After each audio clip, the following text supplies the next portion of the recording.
they had three major policies that were going to be followed.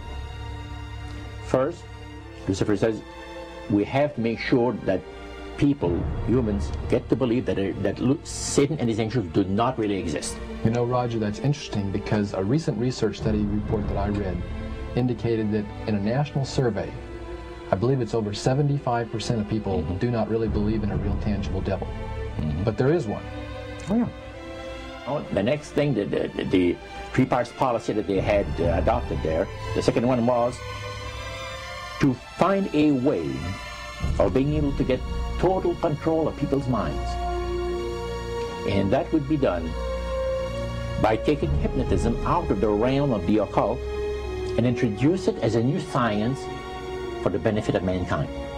They felt that by taking hypnotism out of the realm of the occult and introducing it as a new science for the benefit of mankind, they could then use people of great renown, educators, people of capacity, that would do great things, such as supposedly regress people in time to former lives that they had.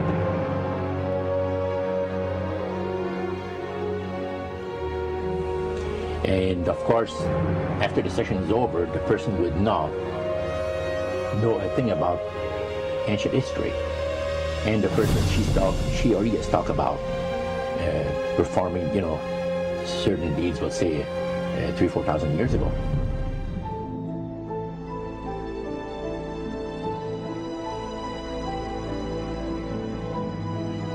But this was their strategy. Now, what this would do for the thing is this, that it would create in the minds of the general public, solidly set in the mind of the general public, an unwavering trust in that great deception.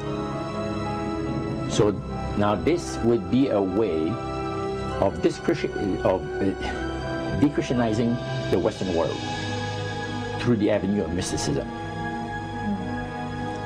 The three things were, number one, that they did not want Satan did not want the human family to think that he or his angels existed. Right. The second point that you made had to do with taking control of people's minds. That's right. The third point was what? Was to destroy the Bible without burning it. Okay. See? And what was his strategy on that? On that, it was very interesting. Because after the Great General Council, it was decided that Satan would tutor Charles Darwin personally in setting up the principles of his theories of evolution. He was tutored by Lucifer himself, fallen Lucifer. And at that time, it was understood, Satan and his spirit counselors understood, that if a person was led to believe in the theory of evolution, it would, in his life, destroy completely the creation week of the Bible, the fall of man, and the plan of redemption. It would do away with it. Anyone that teaches a theory of evolution is considered to be a minister of a great religious system.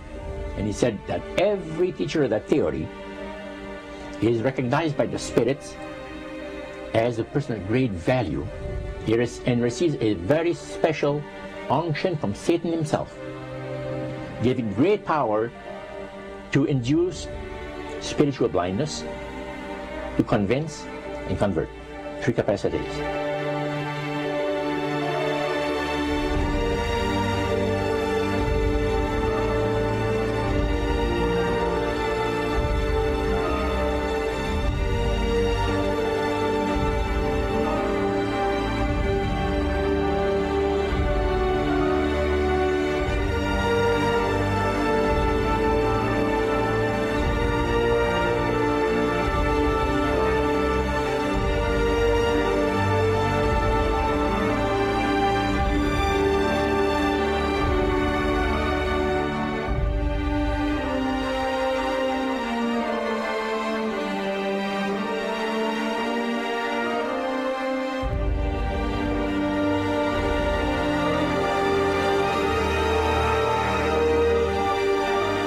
This is the grain plane, the Master's grain plane.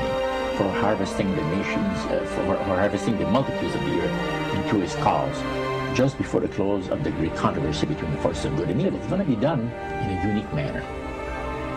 This grand plan is going to take people are going to eat the stuff, because it says spirits, demon spirits, will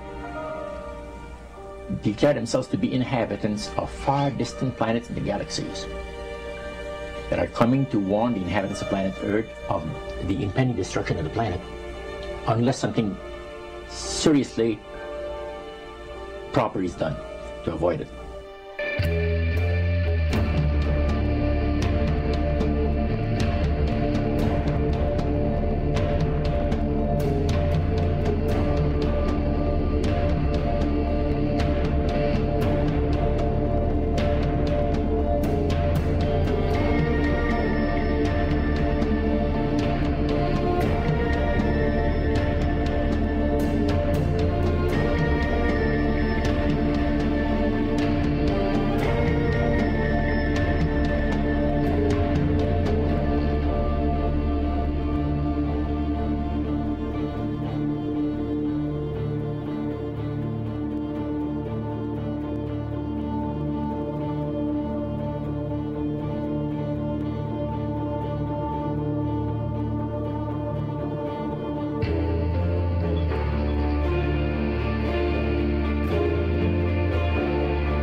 Use this metaphor. If you think about Aladdin and his lamp, you've probably heard of that one.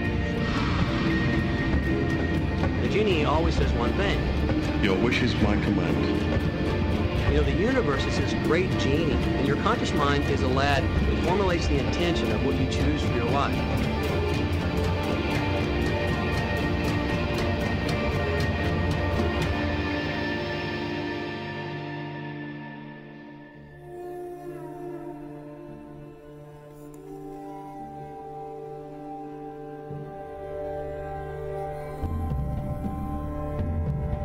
At the very heart and core of all these secret societies lurks the Kabbalah. It is a method of encoding information through a system of mathematics and numbers. These people that belong to the secret societies never dared to write down in any language what they knew, what it was that they were guarding, because then someone could steal it and then the secret would be out. So they took this knowledge and they made it occult through a system of encoding, encryption, one of which is mathematics, numbers. Another is architecture. Everybody wonder, why do they have a fraternal organization called the Freemasons? Aren't those the guys that build walls? You bet they do. But every wall they build contains the secrets that have been kept and maintained throughout the ages, and it's encoded in the architecture and in the measurements of the buildings and in the mathematical formulas used to derive the geometry, the shape, the length and breadth and height of rooms. It's all encoded there.